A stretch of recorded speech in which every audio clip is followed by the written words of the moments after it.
In this series, we'll be continuing explaining why all the cards are on the ban list, slowly going through all of the main deck monsters in the game, continuing with one of everyone's favorite hand traps. And to start off this video, we'll be going over Maxx. Maxx is an insect type monster who's level 2, has low stats, and has the ability where during either player's turn you can send this card from your hand to the graveyard, and for the rest of the turn, each time your opponent special summons a monster, or monsters, you immediately draw one card. Now, this effect is a hard once per turn, but that's kind of funny because it doesn't really matter, since you do get to draw a card every time your opponent special summons a monster.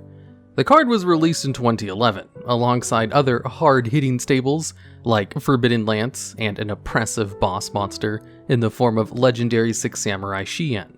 Or I guess I should say it was a pretty unremarkable debut. It was released in the middle of the Synchro era, so special summons were a thing, but it was definitely overshadowed by the completely overpowered legendary 6 Samurai Shien, who would once per turn negate a spell or trap card.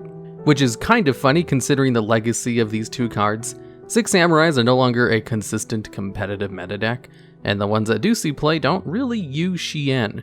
And Maxx is currently on the ban list for being one of the best hand traps in the game's history. So what exactly was so broken about Maxx?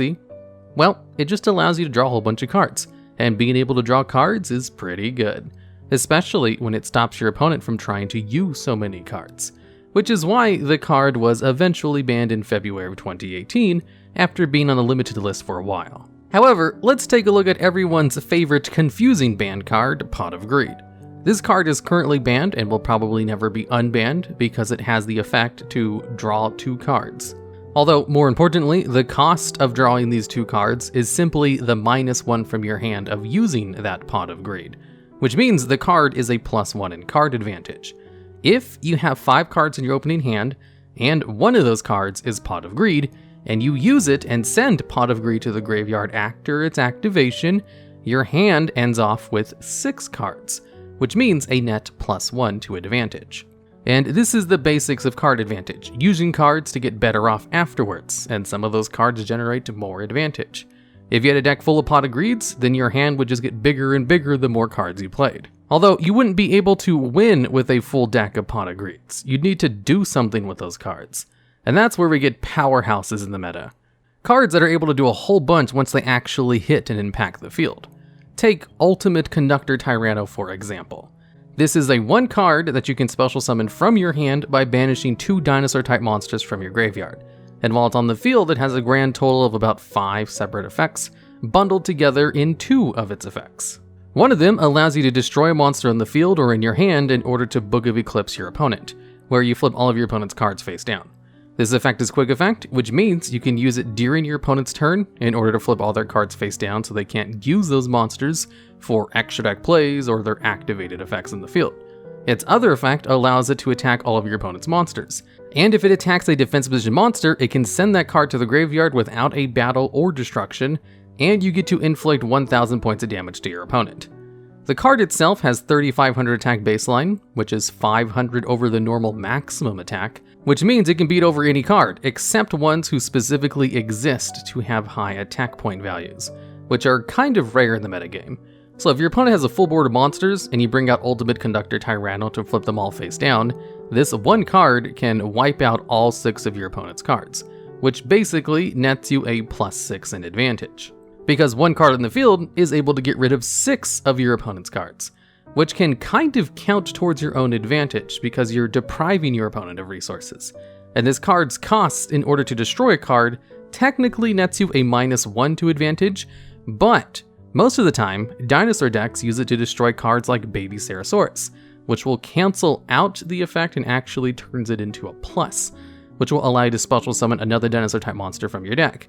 Maybe something like Soul-Eating Oviraptor, who himself allows you to go +1 on its summon, which could turn Ultimate Conductor Tyranno's cost into a +1 in card advantage due to a very short and direct combo with Baby Ceratosaurus, which could also potentially get rid of all of your opponent's cards, increasing the advantage even further and possibly win you the game right there.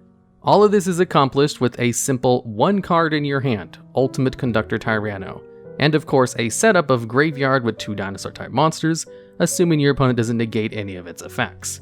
Say, for example, you bring out Ultimate Conductor Tyranno and try to use its effect to flip all of your opponent's cards face down. That way you can attack over your opponent's Borreload Savage Dragon, who might be currently equipped with a Link monster, so its attack is above 3,500.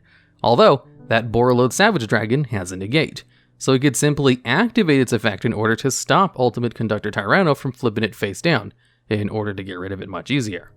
In that case, you can then use a card from your hand like Forbidden Chalice, which will negate the effect of the Borreload Savage Dragon. That way the effect can resolve backwards and Ultimate Conductor Tyranno's effect would actually go off and allow you to get rid of all those cards.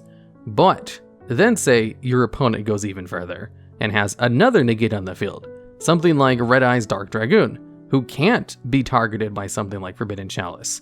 You can then activate Forbidden Droplet from your hand, and then discard a monster and choose your opponent's Red Eye's Dark Dragoon to negate its effect as well. And then eventually you'll be able to stop your opponent's negate, and your effects will go through in order to flip all their cards face down so that you can attack over all of them without a problem. In order to let the effects resolve though, you need to go through a lot of cards in your hand in order to counter their counters. But it's worth it because one card will then be able to get rid of all your opponent's cards. And all of this requires cards in your hand. Ultimate Conductor Tyranno wouldn't be able to resolve its effect against the board of negates without help.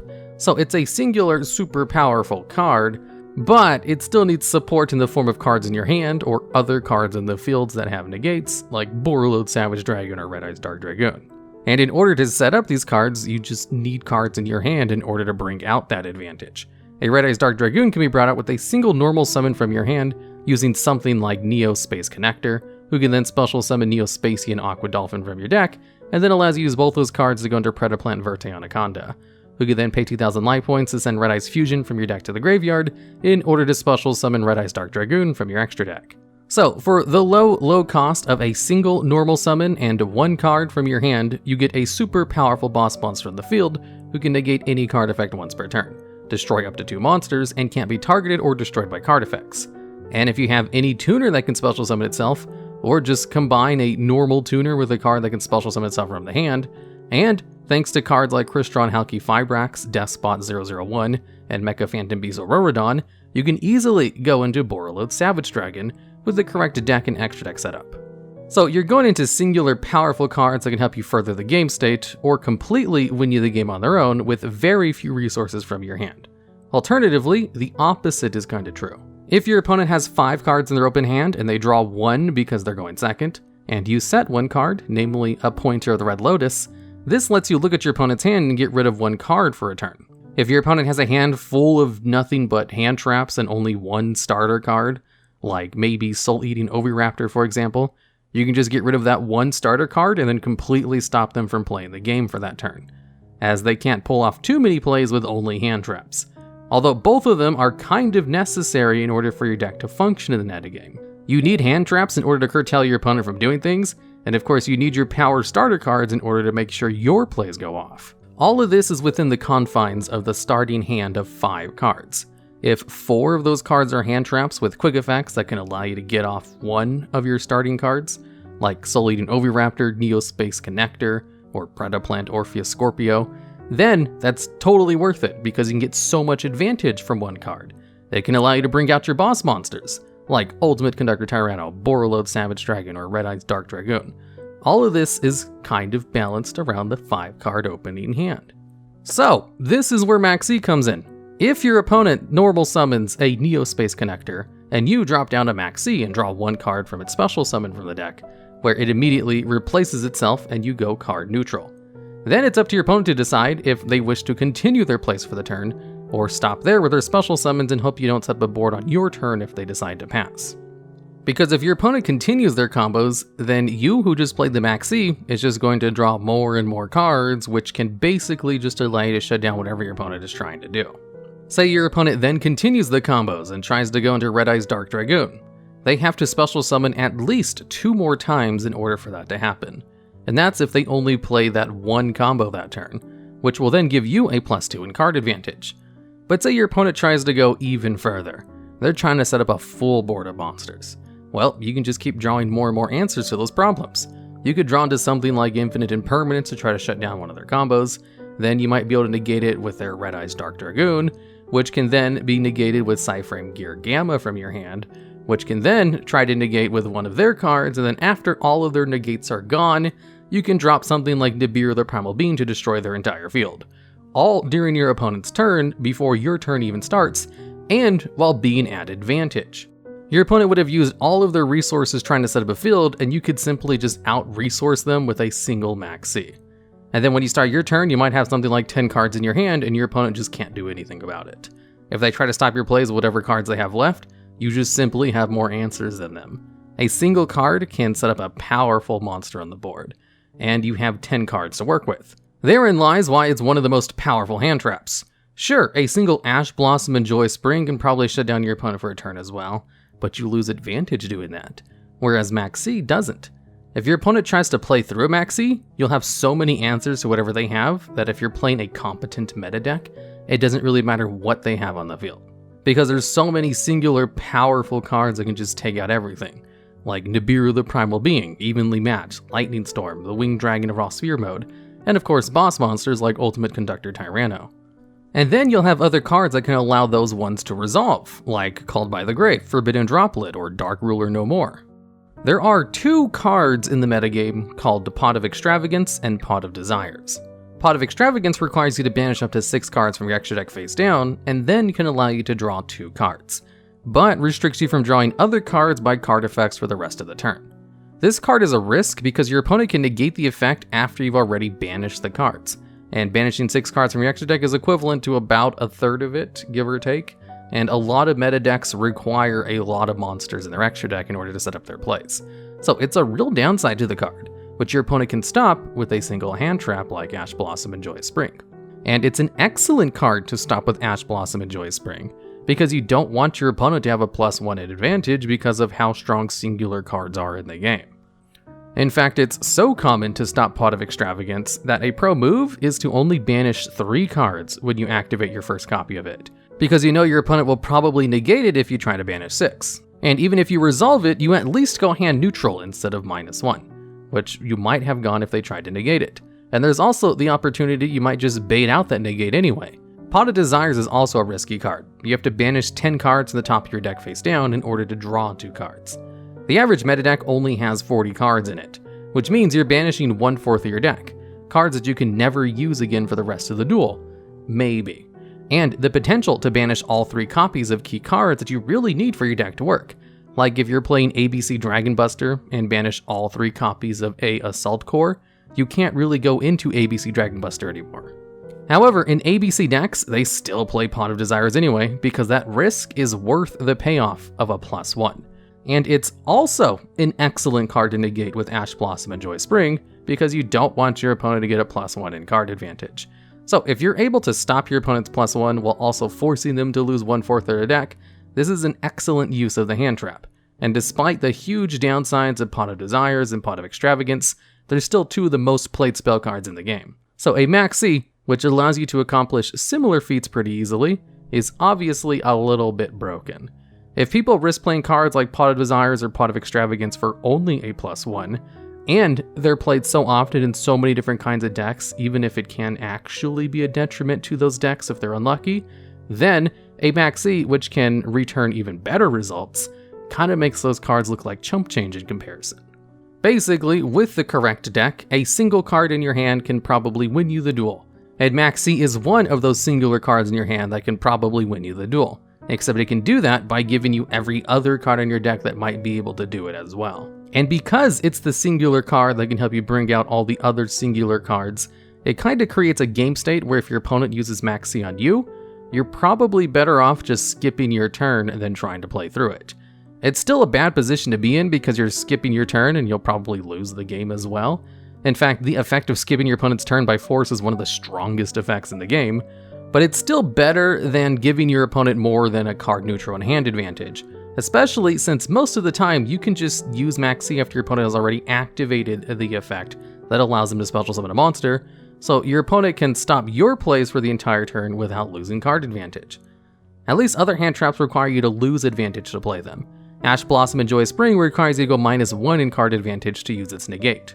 Nibiru the Primal Being can also win you the game on its own, and even gives you a monster in the field, but it's not a very good monster on the field, and isn't the same as being able to draw another powerful card in your hand. Forbidden Droplet can win you the game because of its ability to non-target negate cards and conditionally be immune to response. But it requires a lot of card advantage in order to gain its spell speed 4 protection. Maxx allows you to accomplish all of this without losing any advantage. Over in the OCG, Maxx is at 3 copies and not banned at all. And because Maxx exists over there and not in the TCG, we kind of have 2 completely different metas. The OCG is very control heavy because if they go too combo focus, they either need to win immediately in that turn with something like the Tempest Magician FTK, or they probably lose because of all the advantage they might have just given their opponent due to a Maxx. Although Maxx being at 3 copies is not the only reason the metas are different, but it is definitely a contributing factor. It's why something like Red Eye's Dark Dragoon was completely broken in the OCG, where every deck was playing an engine in order to bring it out, and why it kind of flew under the radar in the TCG and wasn't even played in a majority of decks. Don't get me wrong, Red Eye's Dark Dragoon is kinda broken, and will probably be banned in the TCG in the future as well, but it wasn't used anywhere near as much as it was in the OCG. So now that I've explained to you in so many words why Maxx is kind of game-defining and broken as far as hand traps go, i.e. being able to stop your opponent from playing the game while not losing card advantage, let's go over the reverse side of Maxx. You see, Maxx is generally played inside meta decks that might also play cards like Pot of Desires, or go through huge combo plays during their turn, leaving them with smaller and smaller main decks before their opponent starts their turn. Which coined the term, when Maxx was still legal in the TCG, of doing the Maxx challenge, where if your opponent dropped down a Maxx when you were starting your combo plays, you could theoretically deck out your opponent by just special summoning as much as possible during your turn. And with how much the average combo deck can special summon during their turn, like Dragon Link decks for example, it was entirely possible to deck out your opponent using their Maxx against them if they had used enough cards in their deck already. Although it was called the challenge for a reason, because if you failed, you were going to lose. There's no coming back from a plus 20 in card advantage over you. Also, with the amount of hand traps, there's a good chance they would just draw something that would end all of your combos. So it was a very difficult challenge to take on. Although, funny enough, there were some meta decks in the past which could play cards in their deck specifically to take on the Maxx challenge and win every time. Back when Zodiacs were still nearly at full power, or at least when they still had Zodiac Broad Bowl legal, they would play 2 copies of Manticore of Darkness in their main deck. Manticore of Darkness is a Beast Warrior type monster, where during the end phase if this card is in your graveyard because it was sent there this turn, you can send 1 Beast, Beast Warrior, or Winged Beast monster from your hand or field to the graveyard in order to special summon this card from the graveyard. This effect is not once per turn, which means if you have a second copy of Manticore of Darkness in your hand, or on the field, you could infinitely cycle between the 2 cards to special summon them from the graveyard, where one of them would send the other one from the field or hand to the graveyard in order to special summon itself. Then the second copy, which was just sent to the graveyard, could then send the newly special summoned one to the graveyard in order to bring itself out, where then it would just repeat and they would keep sending each other to the graveyard from the field to special summon themselves, because all of this can just keep happening in the end phase as much as you want. Normally, there's no reason to do this, because it's just wasting time if you're infinitely special summoning the same card over and over with no change in game state. But if your opponent activated Maxx, you could devote all of your resources to just getting off the Manticore Darkness loop, and then deck out your opponent during the end phase. Because Zodiac Broad Bowl allowed you to search out any Beast Warrior type monster from your deck, and its effect was only a soft once per turn. And Zodiacs were very good at getting out multiple copies of Zodiac Broad Bowl on the board in one turn, which is why that card is currently banned as well. And Zodiacs were already a tier 0 deck, and are one of the ones that was probably most impacted by Maxx, because they special summoned so much for their normal combos.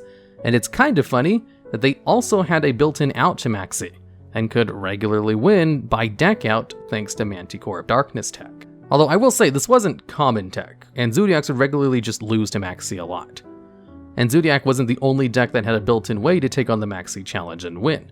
Dark Synchro decks could do it too with Level Eater, since it could special summon itself, not an infinite amount of times, but so many times if you didn't care about setting up a board of strong monsters that you could deck out your opponent if they tried to Maxx you. Anyways, in the TCG, Maxx was banned in February 2018, yet is still unrestricted in the OCG. So, can Maxx be unbanned? The answer to this is maybe? Now, if we go based on the fact that the card is a singular powerful card, there's no question that it's broken. Anything that lets you stop your opponent from playing the game for a turn while not losing card advantage or requiring any kind of special setup is pretty broken. However, Maxx kind of goes above and beyond. It's so broken that it unintentionally creates a fairer game state. Let's make a tier list real quick. I'll compare all of the banned cards I've talked about in these videos so far and compare them in a tier list next to Maxx. In this small sample size, we'll be comparing around 58 banned cards to each other. At D tier, we'll have banned cards that are either no longer banned, might come off the ban list soon, or are only banned for reasons not directly related to the power level of the card itself. And at C tier, we have excellent banned cards that probably won't be unbanned anytime soon, but just have a lower power level than the rest of the cards on the list. At B tier, we'll have all the banned strong staples, as well as banned cards that need to have decks built around them in order to be broken, or just generate a significant amount of advantage, but only in very niche specific decks. Excellent cream of the crop at B tier. Very hard to get past this point. At A tier, we have cards that are also strong staples, but can possibly win you the game on their own. In here, we have cards like Confiscation and Forceful Sentry, both of which can probably single-handedly win you the game against a modern meta deck, if you're playing a modern meta deck yourself. Card of Safe Return is kind of bonkers without a once per turn, same with Ultimate Offering, and Painful Choice is probably one of the best single of staples that probably won't win you the game on its own, but boy will it generate a ton of advantage for you in a lot of kinds of meta decks. And at S tier, we have cards that are just straight up broken, or can win you the games by themselves without having to build a deck around the card, which is basically just Royal Oppression. And then we have ones that just generate so much advantage it seems like kind of an oversight. Spellbook of Judgment with its +7 in card advantage at the end of the turn, that Grass Looks Greener with its potential +20 in card advantage, and Performapal Plushfire, who can special summon more monsters from the main deck than any other card on this short list. So if Pot of Greed is B tier, arguably of course, this isn't a tier list video, just kind of a vague generalization to show where Maxx would be in comparison to all these other cards I've talked about so far. And if we were to rank Maxx on this tier list, it would probably go up here in S tier, and then go 2 spots above it in the triple S tier. Maxx is so good that it kind of changes the format.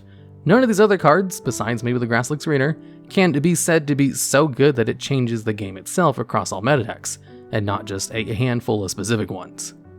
You see, if both players are allowed to play 3 copies of Maxx, then it kind of evens out, and heavily penalizes combo decks, which most players complain are the problem with modern Yu-Gi-Oh anyway. Because Maxx exists and is so ridiculously good against combo decks that it would just straight up make people not want to play them anymore. Kinda like what it does in the OCG. They still play combo decks in the OCG, but they're a little bit different from the TCG. Imagine a singular card being so broken that it kinda balances the game. What's one way to stop a whole bunch of oppressive decks from summoning a full board of monsters of negates in one turn? Having 20 cards in your hand to deal with that board, of course. But then there's the problem of every deck having to play 3 copies of Maxx. And if you don't play Maxx, then you're doing something wrong. And some decks just can't play the card for whatever reason. Or what happens if you just never draw into your copy of Maxx and lose anyway? There's just problems that come with using cards in order to try to balance the game rather than changing the rules or limiting powerful cards. The reason the ban list exists is partially in response to how similar most early day meta decks were created. Before the first ban list, they would basically just limit every card that was strong. And because there were so many strong singular staples, like Pot of Greed, Graceful Charity, Raigeki, Delinquent Duo, etc., every deck would just be half, all the staple cards, and the other half would be whatever the deck was supposed to actually be about. On screen, I'm showing you the 2002 World Championship hand control deck. There is no reason not to play Pot of Greed or Delinquent Duo because of the advantage they give you and how easy they were to use in pretty much every deck. And it kinda led to a lot of deck homogenization, where every deck was basically the same with only slight differences. Like maybe they'd focus on bringing out Summon Skull instead of Jinzo. Once they finally started banning all the super strong singular cards, then the more archetype focused type of Yu-Gi-Oh that we know of today really started taking shape and form. Although that was only like a side effect of the ban list. It was actually created to stop the Yatagarasu loop, but I think it was a pretty good side effect. People would probably argue that Yu-Gi-Oh is still like this today. Everyone plays the same hand traps and staple cards, but there's so many restrictions and side effects of a lot of those cards that people do still play basically the same strong staples, but they heavily mix it up compared to before. Not every deck can afford to play Pot of Desires. Not every deck wants to play Forbidden Droplet, or the Winged Dragon of Raw Sphere mode, main decking Twin Twisters or Lightning Storm. They're just a whole bunch of strong staples that are options, but not necessary in every deck. Maxx C would be kind of necessary in every deck though, because if you're not playing Maxx C, then you'll lose to your opponent's Maxx C.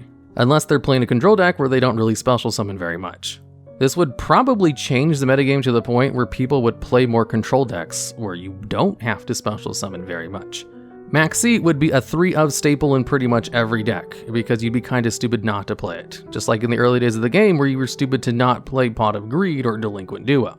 So this is where the maybe comes in terms of whether Maxx C should stay banned or not. But on the terms of completely changing how the meta plays and kind of hitting all combo decks at once, and of course the fact that it's already unbanned in the OCG, leads me to not be very confident in one way or the other. It's a very divisive card. I don't think there's any other card in the game which really warrants as much discussion as Maxx C. So if we were just to give my personal opinion, I'd say it's probably better off just staying banned, purely for the fact that shutting down your opponent's plays for a turn while not losing card advantage is busted. How could you fix Maxx C so that it could be unbanned? This one's kind of funny. I think you could probably fix the card if you just gave it a discard cost. Currently, you can just use the card after your opponent's about to special summon a monster, that way you immediately draw one card, which gives you that card neutral advantage that I've talked about a few times in the video. Or the equivalent of using Upstart Goblin, a card that's currently limited on the ban list, or even Chicken Game, which does the same thing and is currently banned. If they require you to discard one in order to use it though, you would still go -1 even if your opponent decided to stop their combos there. Or if your opponent was able to stop the special summon in some other way, you would go -2 instead, giving some actual downsides to using Maxx C.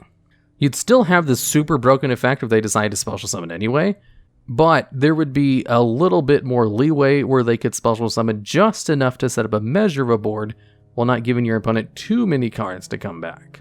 The average Red Eyes Dark Dragoon requires about 3 special summons, so currently Maxx C would be a +2 in card advantage if you used it right as your opponent was about to go through those combos that allows them to bring out Red Eyes Dark Dragoon. However, with a simple discard cost, you'd only go +1, which is still good and worth using, but not as completely broken as going +2 for the exact same combo. Although I'd probably go one step further and have that 1 card discard cost be from the hand actually banishing the card face down instead of sending it to the graveyard. That way you can't gain any advantage from the Maxx C cost at all. +1s are fine to an extent. That's why they have cards like Destiny Hero Malicious only semi-limited on the ban list. At semi-limited, it's only a +1 in card advantage in very specific decks. Some of those very specific decks are really good though, so it stays semi-limited. But if it's unlimited, then it's a +2 in card advantage in those good decks, which is a little bit too much. As I already explained with how advantage works in the game, just a small little discard cost could add a little bit of counterplay to Maxx C, which doesn't really exist in its current unerrata form. And of course, this would still allow your opponent to try to take the Maxx C challenge if they wanted, and it would still make the card super broken if they just ignored Maxx C and went through all their combos anyway, giving you 20 cards in your hand to deal with a full board of monsters. Alright, and that's the video, explaining all main deck monsters part 4. So, what do you think about Maxx C? If you ever wonder why this seemingly normal hand trap was banned next to more powerful boss monsters, like True King of All Calamities or Masterpiece, the True Draco Slaying King, and why it's actually better than those 2 cards, how would you change Maxx C in order to make it unbanned? I think my suggestion would work to an extent, but it would still probably be broken. So I'm really interested in other suggestions that allow the card to still function its intended way, but just not be crazy bonkers.